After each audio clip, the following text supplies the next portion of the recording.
Wa kullu khatwatin tamshiha ila salati sadaqatun. Setiap langkah kaki kita dari masjid, dari rumah menuju masjid itu bernilai sedekah. Dari rumah menuju masjid bernilai sedekah. Ketika kita sampai di masjid, salat jamaah pun bernilai pahala yang sangat besar. Setelah kita salat jamaah, kita menunggu antara dua waktu salat, intizarus salah, yaitu kita duduk menunggu dua waktu salat, memiliki keutamaan yang besar, yaitu malaikat mendoakan untuk kita.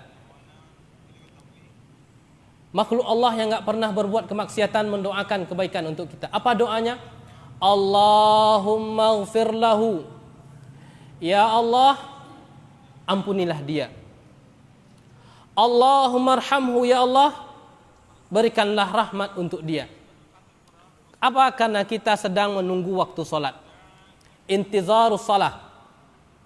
Dan di samping itu, kaum muslimin yang dimuliakan oleh Allah Subhanahu wa taala, kita menunggu waktu ini dengan suatu amalan yang paling afdal, yaitu menuntut ilmu. Imam Syafi'i mengatakan salah satu yang lebih afdal adalah menuntut ilmu ketimbang hal-hal yang sunnah. Dan kita isi dengan hal yang baik. Man salaka tariqan yaltamisuhu fi ilman sahalallahu lahu bihi tariqan ilal jannah. Siapa yang mencari ilmu, dia berusaha untuk mencari. Balasannya apa? Sahalallahu lahu bihi tariqan ilal jannah. Allah permudah jalan untuknya menuju surga. Permudah berarti jalan ke surga ada usaha dari kita setelah rahmat dari Allah Subhanahu wa taala. Sidang hadirin yang dimuliakan oleh Allah Subhanahu wa taala, materi yang akan kita sampaikan pada kali ini adalah berkaitan dengan harta, yang mana pribadi kita pada dasarnya itu sudah betul-betul mencintai harta. Allah mengatakan wa tuhibbunal mala hubban jamma. Kalian itu mencintai harta dengan cintaan yang sangat. Hal ini bukan berarti syariat kita memberikan kebebasan kepada kita untuk mencari harta. Kecintaan kita terhadap harta janganlah membuat kita buta. Akan tetapi syariat memberikan batasan-batasan agar kita tidak jatuh terhadap harta yang terlarang di dalam syariat. Kalaupun kita jatuh, ada solusi yang ditawarkan oleh syariat. Maka pada kali ini kita akan membahas sedikit tentang berlepas diri dari harta haram.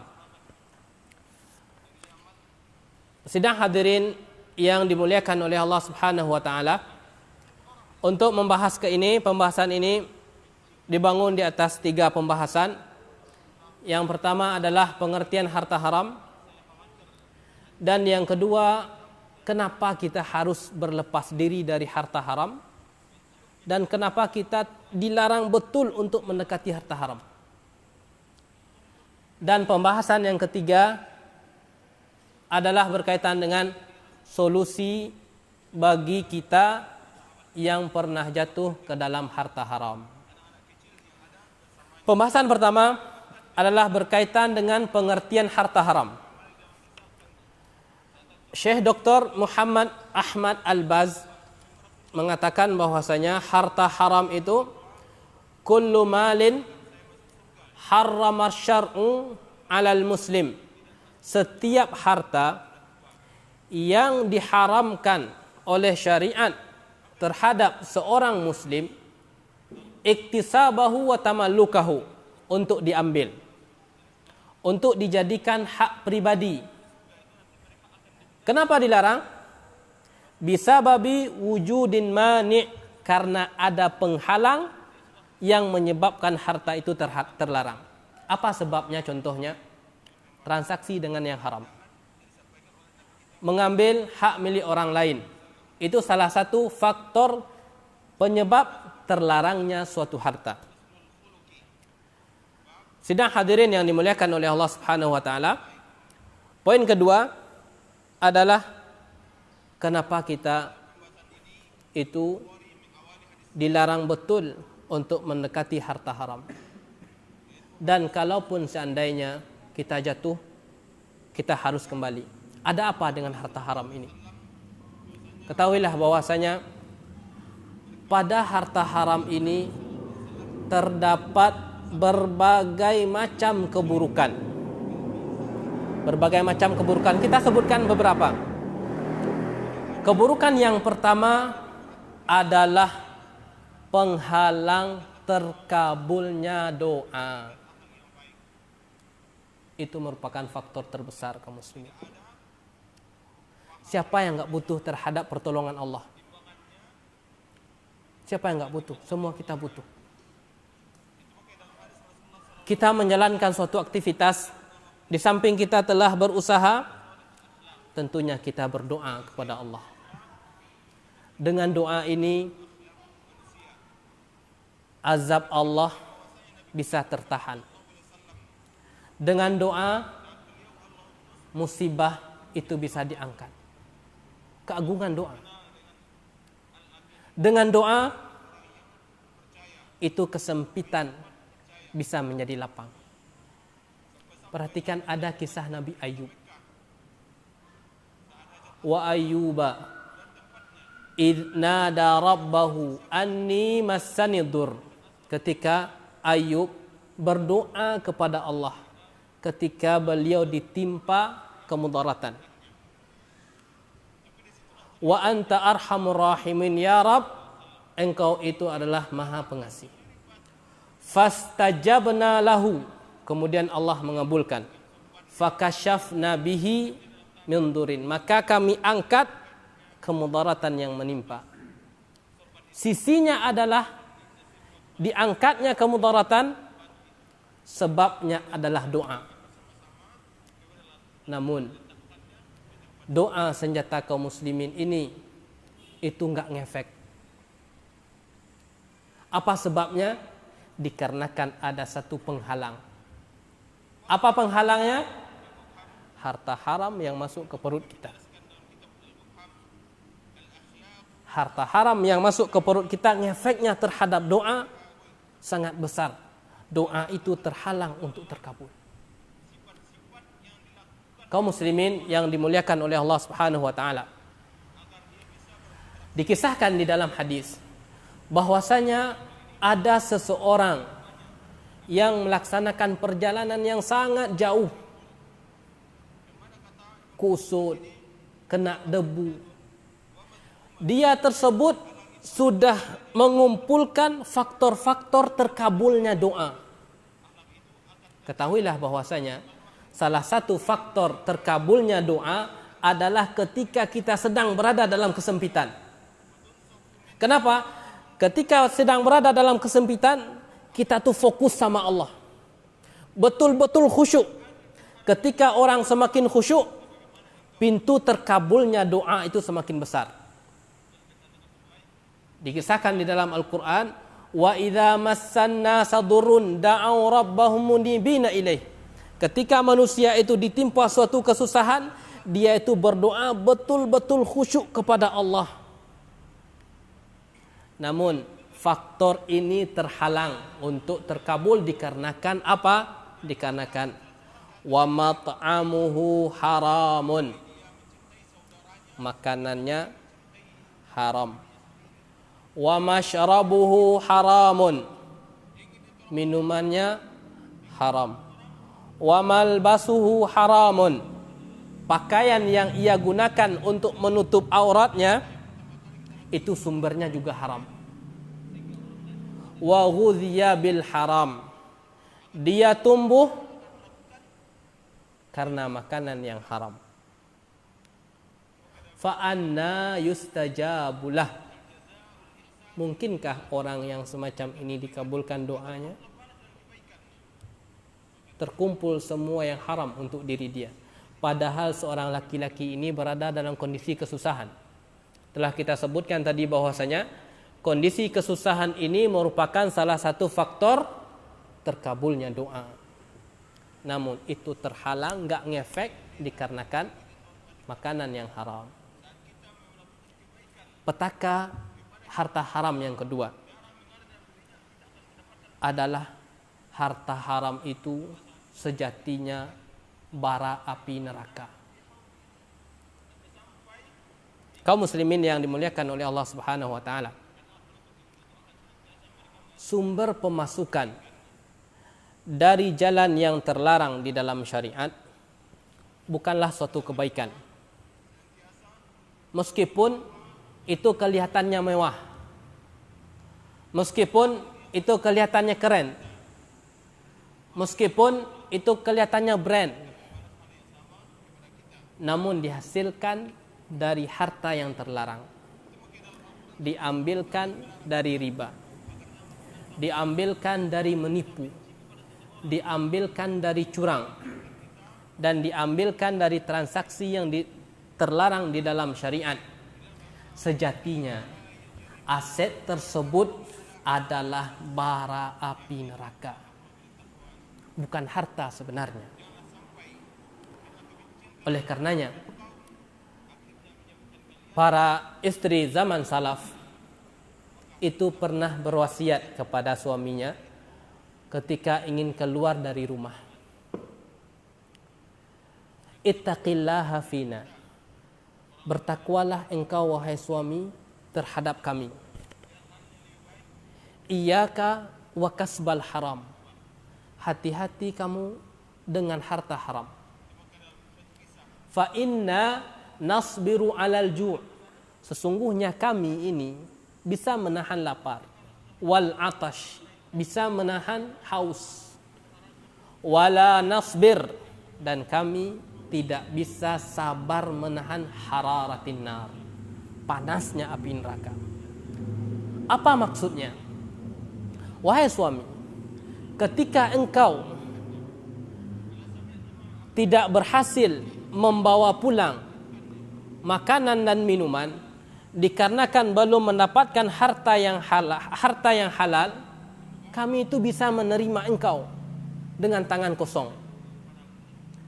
Maka jangan engkau kepikiran untuk mencari harta haram agar kami bisa makan dan kami bisa minum. Sejatinya yang kamu bawa ke rumah itu adalah bara api neraka. Itu adalah peringatan, nasihat yang diberikan istri-istri zaman terdahulu terhadap suaminya. Terkadang hal ini berbeda dengan kondisi kita sekarang. Sebagian istrinya menuntut kepada suaminya hal yang di luar kemampuan suaminya. Ada kejadian, yaitu seorang bekerja di pemerintahan, udah sebagai tenaga sipil negara, namun ada permintaan dari istrinya untuk membelikan mobil. Kondisi suaminya belum mampu, sehingga suaminya karena dituntut terus itu melakukan jalan pintas, dia mengambil mobil orang. Nah, seharusnya antara suami dan istri harus bekerja sama, harus saling bahu-membahu, bagaimana rumah tangga mereka tidak dimasuki bara api neraka. Kerjasama, wa ta'awanu 'alal birri wat taqwa, yaitu tolong menolong di dalam kebaikan dan ketakwaan. Itu petaka yang kedua, bahwasanya harta haram ini sejatinya adalah bara api neraka. semakin banyak kita menabung harta haram, semakin banyak simpanan api neraka kita. Na'udzubillahi min dzalik. Yang ketiga, oleh karenanya mari kita syukuri pendapatan kita yang halal, meskipun itu recehan. Jangan pernah kita banting setir untuk mencari, untuk melirik pendapatan yang terlarang untuk memenuhi kebutuhan kita. Kita cukupi diri kita dengan harta yang halal, insya-Allah akan berkah. Petaka yang ketiga, yang selanjutnya adalah penyebab harta haram itu merupakan penyebab kebangkrutan di hari kiamat. Bangkrut versinya dunia itu enggak sama dengan bangkrutnya di akhirat nanti. Bangkrut versi ekonomi yaitu modal habis, banyak hutang dan yang lainnya. Man la dirhama wala dinar. Orang yang enggak punya harta sama sekali itu divonis bangkrut dalam istilah ekonomi. Tapi kalau istilah syariat nanti, bangkrut itu adalah orang yang menanggung hak orang lain dikarenakan salah satunya adalah harta haram. Dikisahkan oleh Ibnu Mas'ud, setiap hamba nanti pada hari kiamat akan dihadapkan kepada seluruh makhluk. Kemudian summa yunadi munadin, hadza fulan ibnu fulan, ini fulan anak fulan. Faman kana lahu haqqun falyati bihi. Siapa yang memiliki hak atas dirinya, ada hak kita terhadap orang tersebut, falyati ila haqqih, maka datangilah. Sekarang hari pembalasan. Fayaqulu rabb lil abdi, kemudian Allah mengatakan kepada hambanya, iti haula'i huquqahum, kau berikanlah hak-hak mereka yang telah kau bawa di dunia dan belum kau selesaikan. Berikan sekarang. Fayaqulul abd, kemudian hamba tadi mengatakan, ya Rabb, fanyati dunia. Wahai Tuhanku, dunia ini udah habis. Mau bagaimana cara membalas?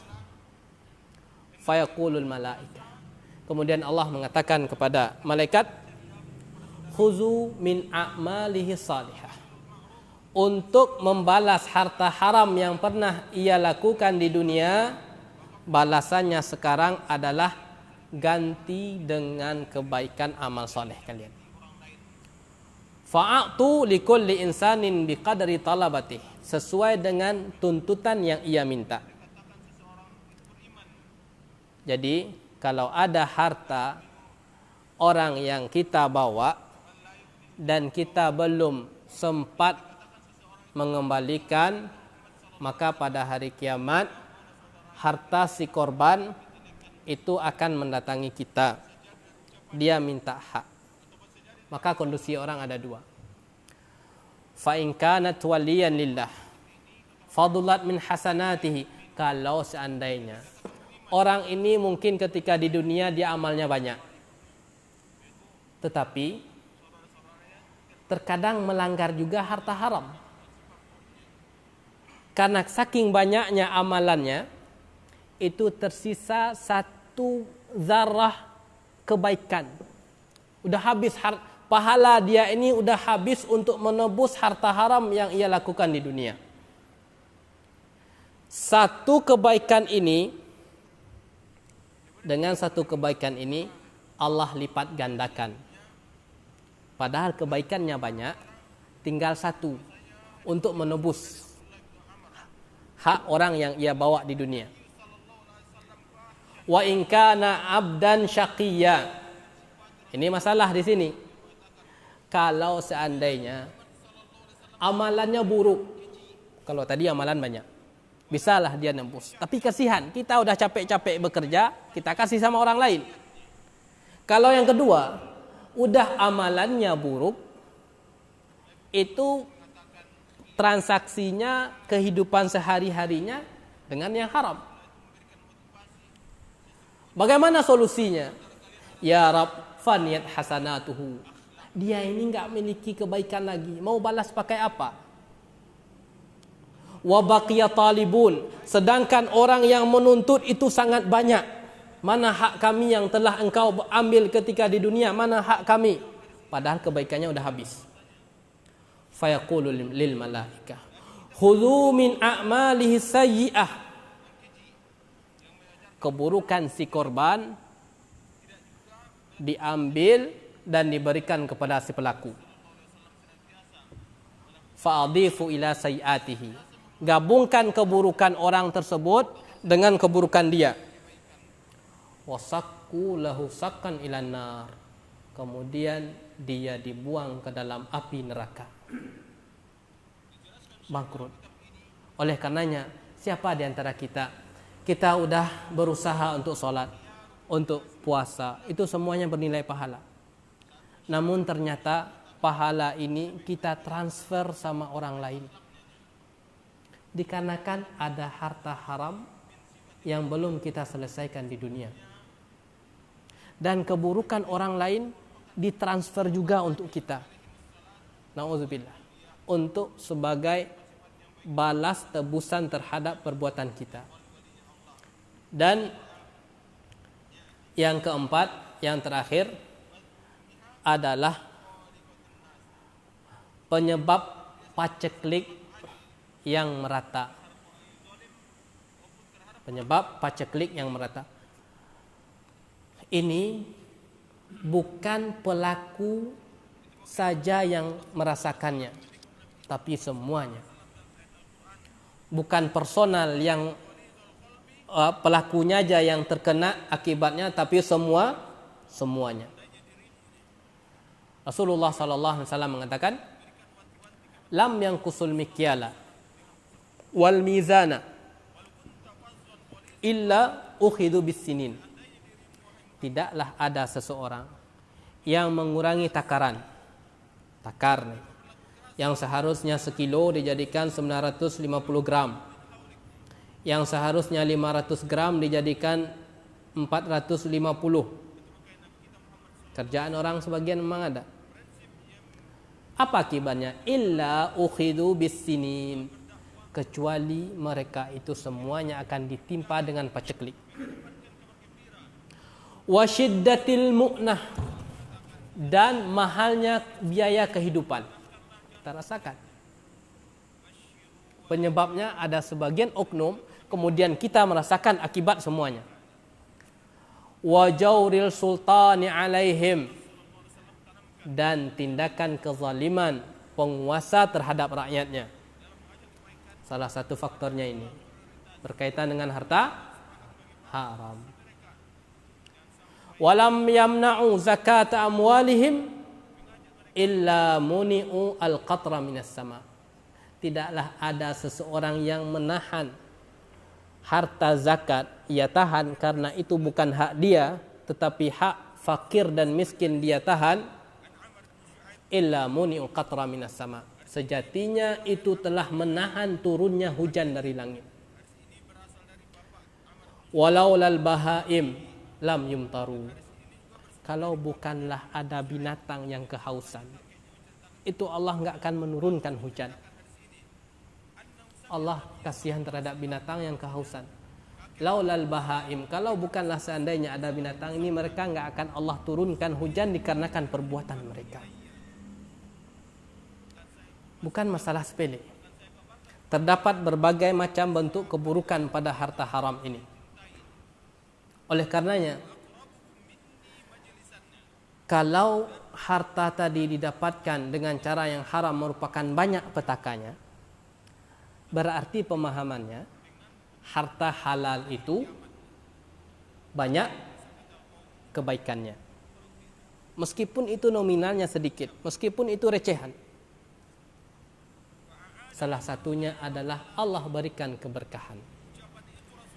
Dari Imam Muslim, Rasulullah sallallahu alaihi wasallam mengatakan, "Faman ya'khudhu malan bihaqqihi," orang yang mengambil harta dengan hak dia. Berarti dengan cara yang halal. Yubarakulahu fihi, maka Allah akan memberikan keberkahannya. Keberkahan di sini bisa jadi berkah secara fisik, bertambah, itu berkah secara fisik. Bisa jadi berkah secara manfaat. Dengan harta yang sedikit tadi, itu berbagai macam hal bisa dipenuhi. Itu berkah secara makna. Dan bisa jadi berkah secara fisik, yaitu bertambah dan bertambah. Allah akan memberikan keberkahan. Dan orang yang selalu berusaha mencari harta halal dan tidak kepikiran untuknya harta haram, itu sejatinya dia sedang beribadah kepada Allah. Karena dia telah mengikuti, mematuhi perintah Allah. Allah mengatakan, ya ayuhan nasu kulu mimma fil ardi halalan thayyiba. Wahai manusia, makanlah yang apa di bumi ini dengan cara yang halal dan baik. Dia memenuhi perintah ini berarti dia sedang beribadah kepada Allah. Jemaah yang dimuliakan oleh Allah Subhanahu wa taala, mungkin dikarenakan fitnah harta ini sangat berat, terkadang kita mungkin dari riba mungkin aman. Tapi ada sisi-sisi yang lain kita terjatuh ke dalamnya. Oleh karenanya ada doa yang diajarkan oleh Nabi kita Muhammad SAW. Allahumma kfini bihalalik. Ya Allah, cukupkanlah aku dengan yang halal. Cukupkanlah aku dengan hal yang halal. Doa yang diajarkan oleh Nabi SAW. Allahumma inna nas'aluka ilman nafi'a wa rizqan tayyiba. Sidang kaum muslimin yang dimuliakan oleh Allah Subhanahu wa taala, berarti faktornya harta haram itu adalah bahayanya sangat besar. Sekarang bagaimana tata cara taubat dari harta haram? Poin terakhir, para ulama itu membagi harta haram itu menjadi dua secara global. Yang pertama itu haram dikarenakan zatnya. Zatnya itu betul-betul haram. Seperti apa contohnya? Khamar. Memabukkan itu haram karena zat. Alat musik haram karena zat. Nah, bagi yang pernah ngoleksinya, dia koleksi dengan cara dibeli, maka kemudian dia bertaubat, wajib bertaubat dengan cara dimusnahkan. Meskipun itu mahal harganya. Karena zat itu betul-betul diharamkan oleh syariat. Sahabat Abu Talhah bertanya kepada Nabi, ya Rasulullah, ada khamar itu sebagai warisan anak yatim, harta anak yatim. Kemudian Rasulullah merintahkan buang. Enggak diizinkan untuk dikoleksi. Enggak diizinkan untuk dijual kembali. Karena kalau kita jual kembali, itu merupakan telah terjatuh ke dalam firman Allah, wala ta'awanu 'alal itsmi wal 'udwan. Solusinya adalah dihancurkan kalau itu terlarang karena zat. Yang kedua, terlarang, ini rinciannya agak para ulama tuh ngasih perincian agak detail. Yang kedua, haram dikarenakan cara mendapatkan. Contohnya, air ini zatnya bukan haram, halal. Tapi dia bisa berpindah ke tangan kita dengan cara yang haram. Itu cara mendapatkannya. Nah, cara mendapatkannya ini dibagi lagi menjadi dua. Dipecah lagi. Caranya itu enggak ridho pemiliknya. Misalnya nih, orang punya air, punya orang lain. Ana ambil, ana curi. Ini ridho enggak pemiliknya? Enggak ridho. Caranya haram, enggak diridhoi oleh pemilik. Bagaimana cara taubatnya? cara taubatnya dikembalikan. Rasulullah SAW mengatakan, man akhadha asa akhihi falyaruddahu. Siapa yang mengambil tongkat, ini Masya Allah syariat. Tongkat itu berapalah harganya, tapi dijaga oleh syariat. Siapa yang mengambil tongkat saja kembalikan kepada pemiliknya, dikembalikan.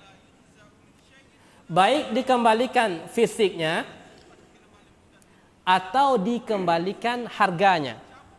Kira-kira harga ini berapa? Anggaplah 10.000 contoh. Nah, kembalikan 10.000. Itu tata cara taubat kita ya. Atau minta maaf. Solusinya dikembalikan atau minta maaf. Afwan akhi, ana kemarin kehausan sekali. Qadarullah juga enggak bawa dompet. Ana lihat air di sini, ana minum. Itu namanya apa? Minta kerelaan. Man kanat innahu madhlamatun inda akhihi, siapa yang memiliki kezaliman terhadap hak saudaranya, Nabi mengatakan falyatahallalhu, maka mintalah kehalalan. Baik. Itu kalau pemiliknya diketahui, siapa orangnya. Kalau enggak diketahui, kita tuh pernah seharusnya 1.000 gram dijadikan 900 gram. Enggak tahu siapa orangnya. Maka para ulama mengatakan itu sedekahkan bukan untuk kita, tapi untuk orang yang bersangkutan. Disedekahkan untuk terhadap orang yang bersangkutan kalau orangnya sudah enggak ada atau enggak diketahui. Itu cara pembagiannya. Yang kedua, pembagiannya cara mendapatkannya dengan cara haram tapi disepakati oleh kedua belah pihak. Apa contohnya dia haram disepakati? Judi. Orang menjudi dipaksa? Enggak. Riba. Disepakati. Upahnya paranormal? Disepakati, enggak ada paksaan. Bagaimana tata cara taubatnya? Dibagi lagi menjadi dua. Kalau dia nggak tahu sebelumnya, nggak tahu dia hukumnya, maka itu halal untuk diri dia dan jangan pernah berbuat lagi. Faman ja'ahu mau'izatun min rabbih fantaha falahu ma salafa. Orang yang udah datang kepadanya peringatan, kemudian dia bertaubat, maka yang telah berlalu itu menjadi hak milik dia. Maka kita jangan berharap enggak tahu. Nah, yang telah berlalu menjadi hak milik kapan? Kalau dia enggak mengetahui hukum sama sekali, kemudian taubat menjadi hak milik. Tapi kalau dia sudah tahu dia haram, tapi karena kebutuhan, dia jatuh ke dalamnya. Dan tata cara taubatnya adalah berlepas diri dari harta tersebut. Berlepas diri. Berapa harta tersebut yang ia dapatkan? Contohnya 1 juta rupiah. Dia udah tahu transaksi ini dilarang dalam syariat, tapi karena dia terjatuh, maka dia ingin bertaubat, maka yang 1 juta rupiah ini dia berikan berlepas diri dia, bukan untuk sedekah untuk dirinya, tapi untuk kemaslahatan umum. Bangun WC, bangun jalan, dan yang lain sebagainya. Artinya dia berlepas diri. Gak boleh dia ambil harta tersebut. Karena apa? Karena dia sudah tahu hukumnya sebelumnya. Jadi ringkasannya, harta haram itu secara global ada dua. Global yang pertama karena zatnya, maka tata cara taubatnya tadi apa? Dimusnahkan. Yang kedua, haram dikarenakan cara mendapatkannya. Dibagi dua. Ridho satu, enggak ridho satu. Kalau harta haram itu karena ridho, tata cara taubatnya dikasih rincian lagi. Kalau dia tahu hukum sebelumnya, maka harta haram tersebut berlepas diri. Udah tahu judi haram tapi kadang jatuh lagi ke judi, menang 1 miliar. Ya, 1 miliar ini haram untuk diambil karena dia sudah tahu. Dia berikan untuk kemaslahatan umum. Yang kedua, dia nggak tahu hukum sama sekali. Orang kafir tiap hari judi, kadang menang, kadang kalah. Taubat pas dia menang. Dia taubat pas dia masuk Islam, ketika dia menang dapat uang 10 miliar. Kita bilang sama dia halal untuk antum.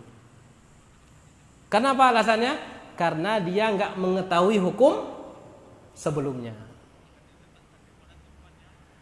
Isyaknya jam berapa? 10 menit lagi. Baik, kalau ada pertanyaan, beberapa pertanyaan, kalau bisa ana jawab sebelum kita masuk waktu Isya. Kalau ada pertanyaan silahkan. Ya, Pak. Jadi kan ada yang sengaja dia melakukan yang haram ya. Dia tahu itu melakukan. Tetapi dia ingin tobat, tapi yang diambilnya sudah habis dengan apa tadi itu yang apa namanya? Kalau seandainya itu habis dia pakai, maka nominal itu tetap menjadi kewajiban dia untuk membayar. Contohnya, nominal ya Pak. Contohnya, dia ngambil motor ya. Dia jual motornya. Motor ini dia belikan untuk beras. Dia makan habis, nggak ada dikembalikan. Gimana cara kembalikan motor? Udah pergi kemana-mana. Maka solusinya taubatnya kira-kira harga motor yang diambil itu berapa? Contohnya, dia ngambil tahun 2010. Taubatnya tahun 2020. Harta yang dia harus keluarkan, harga motor tahun 2010 sekarang atau pas 2010? Pas ketika dia ngambil. Jadi dia mengambil, anggaplah 5 juta. Maka dia keluarkan, dia kembalikan kepada pemiliknya 5 juta. Kalau nggak ketemu pemilik, cari ahli waris. Kalau nggak ada ahli waris, sedekahkan atas nama dia. Kalau tidak ada, ini masih ada juga. Kalau nggak ada, habis, bangkrut. Bangkrut atau anda pikir tadi habis fisiknya, bangkrut istilahnya. Taib, kalau bangkrut berarti dia nggak memiliki harta sama sekali, maka ini pindah kepada ahli waris. Ya. Karena ketika seorang meninggal dunia, itu ada hak-hak yang harus ditunaikan. Salah satunya harta. Harta. Kalau nggak punya harta, kepada ahli warisnya. Ya, jadi kepada ahli warisnya.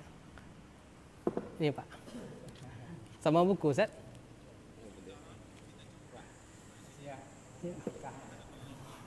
Kita cukupkan, semoga yang sedikit ini dicatat oleh malaikat sebagai kebaikan kita, memperberat timbangan kebaikan kita. Wabillahi taufiq wal hidayah. Wassalamualaikum warahmatullahi wabarakatuh.